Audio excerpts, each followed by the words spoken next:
What if the very thing you are doing to boost your testosterone, the hours in the gym, the back-to-back sessions, the relentless grind that you believe is building you stronger, is actually doing the exact opposite? What if the harder you push, the more sessions you stack, the less rest you allow yourself, the more you are actively destroying the hormonal foundation that exercise is supposed to build?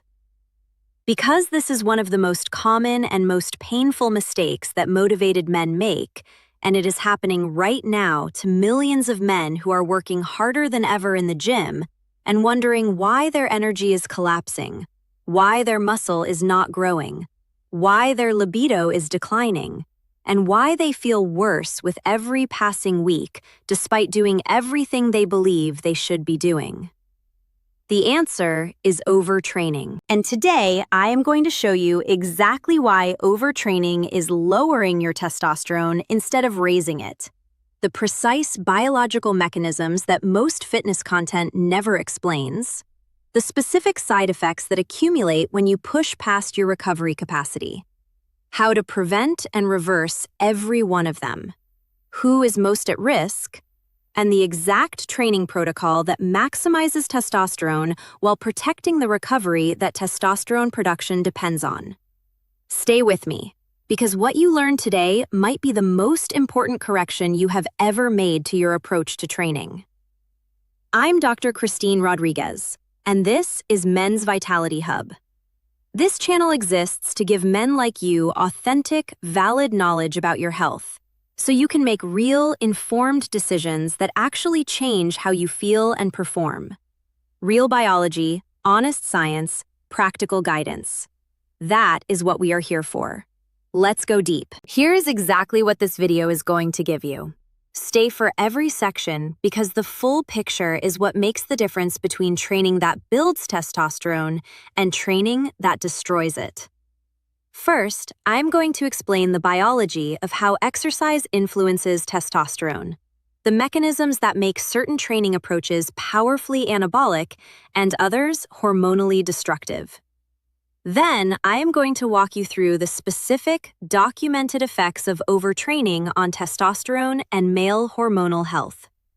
Then, I am going to be completely honest about the side effects and long-term consequences of overtraining syndrome, because this goes far deeper than feeling tired. Then, I am going to show you exactly how to prevent and reverse those side effects. Then, I am going to tell you which men are most vulnerable to overtraining and its hormonal consequences. And finally, the complete, precise training protocol that maximizes testosterone production while protecting the recovery window that everything else depends on. Every section matters. Let's start with the biology. Exercise and testosterone have a relationship that most men understand only at the surface level. They know that lifting weights raises testosterone. They know that being physically active is better for hormonal health than being sedentary. And they conclude, logically but incorrectly, that if some training is good, more training must be better. That if 3 sessions per week build testosterone, 6 sessions per week must build twice as much. This linear assumption is one of the most damaging misconceptions in men's health, because the relationship between exercise and testosterone is not linear. It is a curve, and overtraining sits on the destructive side of that curve, producing hormonal consequences that are the direct opposite of what motivated men are working toward. Here is the biology. Exercise, specifically resistance training, stimulates testosterone production through 2 primary mechanisms. The first is mechanical. When you perform compound resistance exercises, squats, deadlifts, bench press, rows, the mechanical stress on large muscle groups sends a powerful anabolic signal through the nervous system to the hypothalamus and pituitary gland. This signal stimulates the release of luteinizing hormone, LH, which travels to the Leydig cells in the testes and triggers testosterone synthesis. The greater the muscle mass recruited, the more intense the mechanical stimulus and the more robust the LH response. This is why compound movements that engage the largest muscle groups produce the most significant acute testosterone response. The second mechanism is hormonal. Intense resistance training produces an acute cortisol spike during the session. This is normal and expected. But in men with adequate recovery, the post-training period is characterized by a cortisol drop and a sustained testosterone elevation as the body enters the anabolic recovery phase. During this recovery phase, which occurs primarily during sleep, growth hormone is released, muscle protein synthesis proceeds, and the hormonal system rebuilds toward a higher baseline capacity. This recovery phase is not optional. It is where the testosterone benefit of training actually occurs. The training session is the stimulus. The recovery is where the adaptation happens. Now here is what overtraining does to this system. When training volume, frequency, or intensity consistently exceeds the body's capacity to recover, when sessions are stacked before recovery is complete, when rest days are eliminated in pursuit of more progress, when the body is never given the time it needs to complete the anabolic recovery phase, two things happen simultaneously that create a hormonal crisis. The first is chronic cortisol elevation. Each training session produces a cortisol spike. In normal training with adequate recovery, cortisol returns to baseline between sessions. But when sessions are stacked without sufficient recovery time, cortisol accumulates. Baseline cortisol creeps upward. And chronically elevated cortisol, as men like you who follow this channel know from our stress video, directly suppresses testosterone through the pregnenolone steal, HPT axis inhibition, and sleep disruption. The man who trains every day without adequate rest is not building testosterone. He is building cortisol. And cortisol and testosterone are biological antagonists. When one rises chronically, the other falls. The second is HPT axis suppression. Research has documented that overtrained men show measurably reduced LH pulse amplitude and frequency, meaning the pituitary is sending a weaker and less frequent signal to the testes to produce testosterone. This suppression of the HPT axis is the body's biological response to excessive physiological stress. It downregulates the reproductive and anabolic hormonal systems in order to redirect resources towards survival and damage management. The overtrained man's body is, in a biological sense, responding as if it is under sustained threat, shutting down testosterone production the same way chronic psychological stress does. Because to the neuroendocrine system, excessive physical stress and psychological stress produce the same hormonal response. Now let's talk about the specific, documented effects of overtraining on testosterone and male hormonal health, because the research here is both clear and alarming for men who train hard without adequate recovery. The first documented effect is the testosterone to cortisol ratio collapse. Research in sports science consistently uses the ratio of testosterone to cortisol as the primary biomarker of anabolic versus catabolic hormonal status in athletes. A high testosterone to cortisol ratio indicates an anabolic state. The body is building, repairing, and growing stronger. A low testosterone to cortisol ratio indicates a catabolic state. The body is breaking down faster than it is rebuilding. Studies on overtrained athletes consistently document collapsed testosterone to cortisol ratios, driven simultaneously by falling testosterone and rising cortisol, that indicate a body in a state of sustained catabolic stress rather than productive adaptation. A study published in the Journal of Strength and Conditioning Research found that men who increased their training volume dramatically over a short period showed significant reductions in free testosterone and significant elevations in cortisol, with the testosterone to cortisol ratio falling to levels associated with impaired recovery and declining performance. The second documented effect is muscle loss despite heavy training. Because cortisol is a catabolic hormone that breaks down muscle tissue to release energy, and because the recovery-driven muscle protein synthesis that training is supposed to stimulate cannot occur when recovery is chronically insufficient, overtrained men often find themselves losing muscle despite spending more time in the gym than ever. The training stimulus is present, but the anabolic response, which requires recovery time, adequate sleep, and hormonal conditions that overtraining disrupts, cannot occur. The man trains harder and harder and gets smaller and weaker, completely bewildered by the apparent paradox. The third documented effect is immune suppression and increased illness frequency. Testosterone plays a critical role in immune function. Adequate testosterone supports the production and activity of immune cells, and testosterone deficient or overtrained states are associated with measurably impaired immune responses. Men in overtraining syndrome get sick more frequently, recover more slowly from illness, and show elevated inflammatory markers that indicate a body under sustained biological stress. Research has documented a phenomenon called the open window effect in overtrained athletes, a period following excessively intense training during which immune function is significantly suppressed and susceptibility to upper respiratory infections dramatically increases. The fourth documented effect is psychological deterioration. Overtraining syndrome is associated with a characteristic psychological profile: increasing irritability, declining motivation, emotional flatness, loss of enjoyment in training, persistent low mood, and, in some men, symptoms meeting clinical criteria for depression. These psychological symptoms are not separate from the hormonal disruption of overtraining. They are a direct consequence of it. Testosterone has profound effects on mood, motivation, and cognitive function.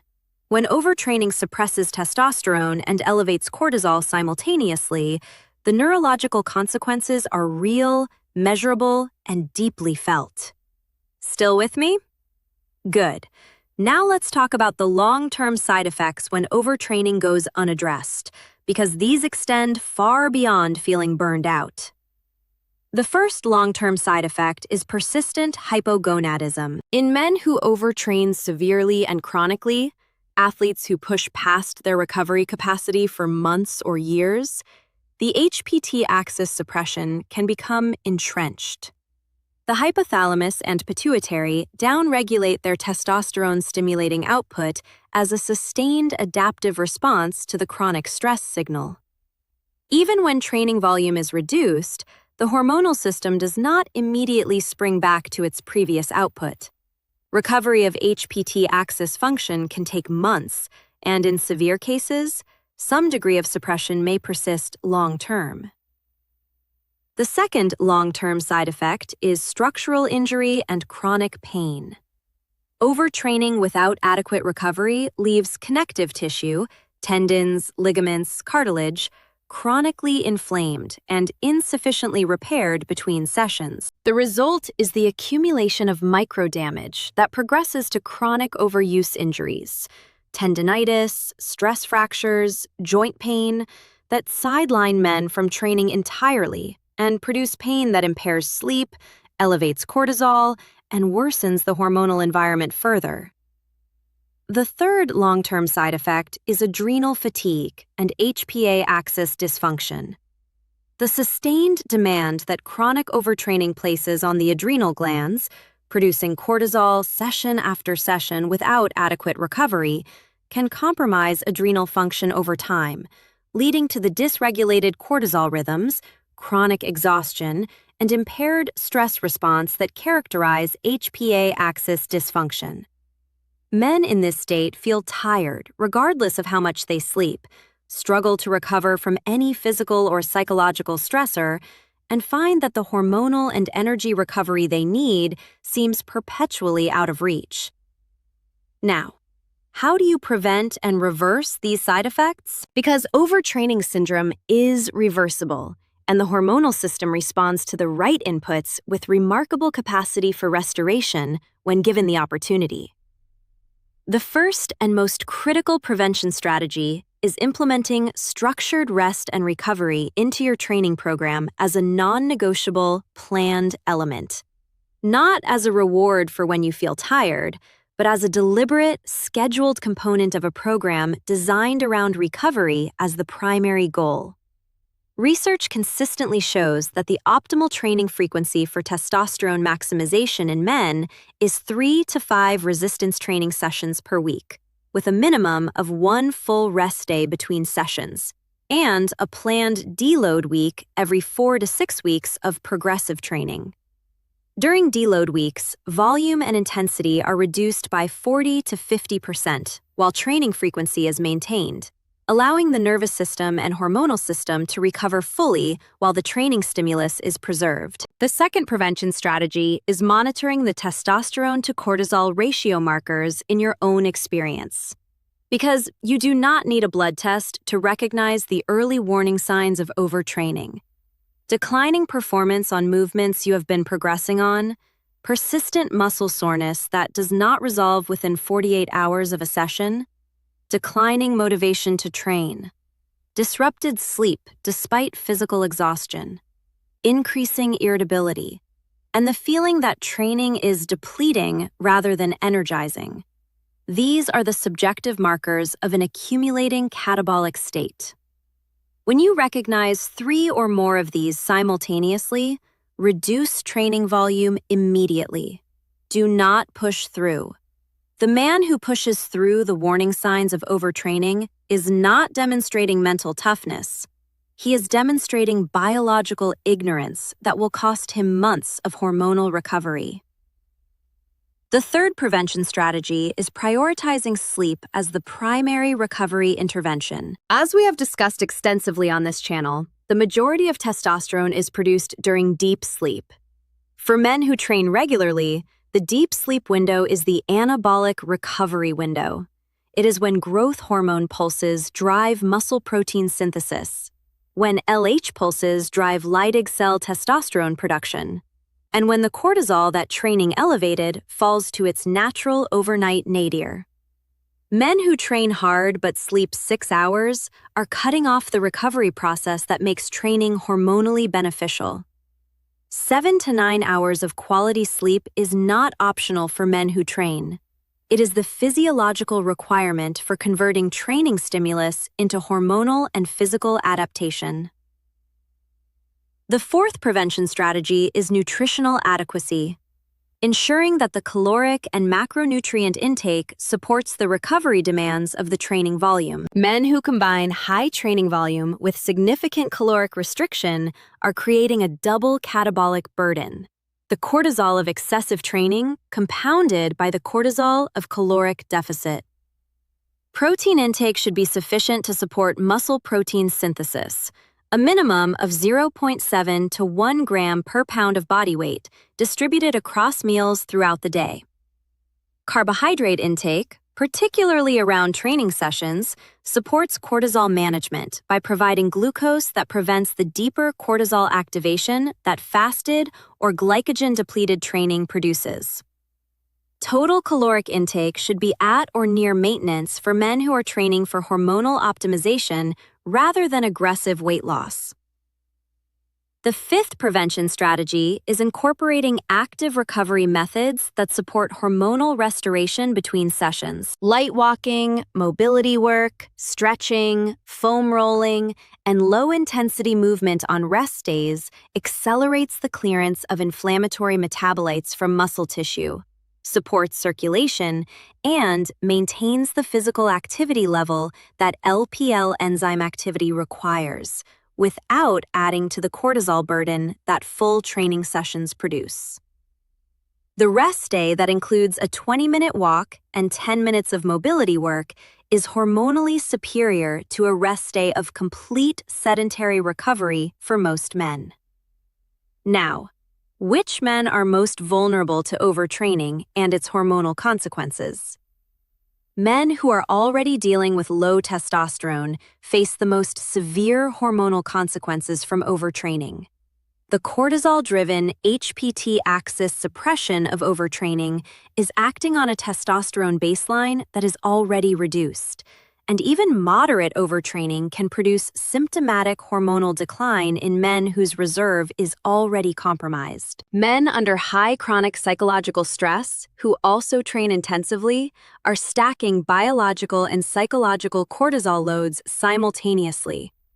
Their combined cortisol burden may push them into a catabolic hormonal state at training volumes that would be perfectly manageable for men under lower psychological stress. For these men, reducing training volume during periods of highest life stress is not weakness. It is intelligent hormonal management.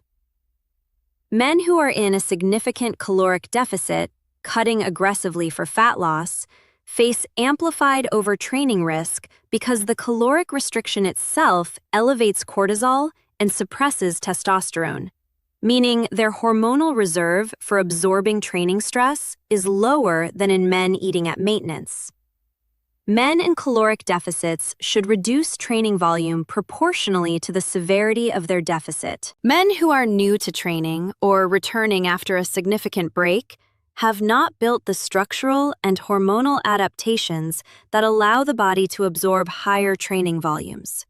Their recovery capacity is lower, their connective tissue is less conditioned, and their hormonal response to a given training load is more dramatic, making them disproportionately vulnerable to overtraining syndrome, even at volumes that experienced trainees handle without difficulty.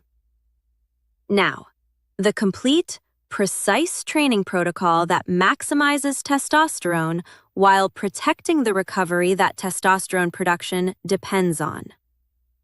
Step 1 is establishing the optimal training frequency. 3 to 4 resistance training sessions per week is the evidence-based sweet spot for testosterone optimization in men.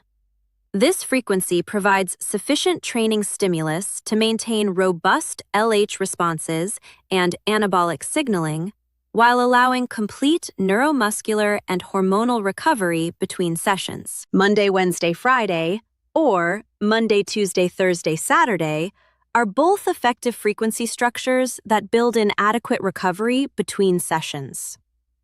Step 2 is prioritizing compound movements for maximum hormonal stimulus. The exercises that produce the strongest acute testosterone response are those that recruit the largest total muscle mass: squats, deadlifts, Romanian deadlifts, bench press, overhead press, barbell rows, and pull-ups. These movements should form the foundation of every session. Isolation exercises, curls, lateral raises, leg extensions, produce much weaker hormonal responses and should complement rather than replace compound movements. Step 3 is optimizing session duration. Research consistently shows that testosterone response peaks with training sessions of 45 to 75 minutes. Sessions extending beyond 75 to 90 minutes begin to produce a net cortisol elevation that outweighs the testosterone stimulus, particularly when training volume is high. Keep sessions focused and efficient. Heavy compound movements, adequate rest between sets of 90 to 120 seconds for compound lifts, and a disciplined exit when the session is complete. Step 4 is implementing deload weeks every 4 to 6 weeks. During deload weeks, reduce training volume by 40 to 50%. Fewer sets per exercise, same frequency, same movement patterns, lighter loads. This planned recovery period allows the nervous system and hormonal system to consolidate the adaptations from the preceding training block and restores the recovery capacity for the next progressive cycle.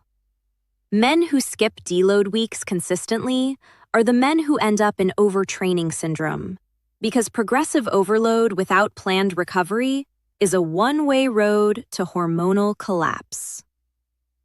Step 5 is tracking objective performance markers as the primary indicator of training quality. If your strength on key compound movements is progressing, or at minimum maintaining, your training volume is within your recovery capacity. If your strength is declining despite consistent training and adequate nutrition, you are in a catabolic hormonal state, and volume must be reduced immediately. Performance is the honest, objective measure of whether your training is building or destroying your testosterone. It does not lie the way motivation and enthusiasm sometimes do. Step 6 is getting a testosterone and cortisol blood panel every 6 months if you train regularly and seriously. This objective data, taken in the morning after a rest day when testosterone is at its daily peak, tells you whether your training program is producing the hormonal environment you are working toward or whether adjustments are needed. The men who optimize their training for testosterone through data rather than assumption are the men who consistently make the right adjustments before overtraining syndrome develops. More training is not more testosterone. The right training with the right recovery is everything. The man who trains 3 to 4 times per week with heavy compound movements, adequate session duration, planned deload weeks, 7 to 9 hours of quality sleep, and sufficient nutrition, that man is giving his hormonal system exactly what it needs to produce testosterone at its biological maximum. He is not the man grinding every day in the gym, wondering why he feels worse every week. He is the man who understands that recovery is not the absence of training. It is where testosterone is actually built. Train hard enough to send the signal. Rest long enough to receive the answer. That is how testosterone is built. If this video gave you a completely new understanding of why your training may be working against your testosterone, if you are going to restructure your program based on what you learned today, please hit that like button right now and subscribe to Men's Vitality Hub. Every week, this is what we bring you: real science, honest guidance, practical protocols for men who are serious about training intelligently and living at their best. And tell me in the comments, how many days per week are you currently training? And looking at the warning signs we discussed, do you think you have been overtraining? Drop your honest answer below, because recognizing the problem is the first step to fixing it. And your answer might help another man in this community make the correction that saves his testosterone. Thank you for watching. Train smarter. I will see you in the next one.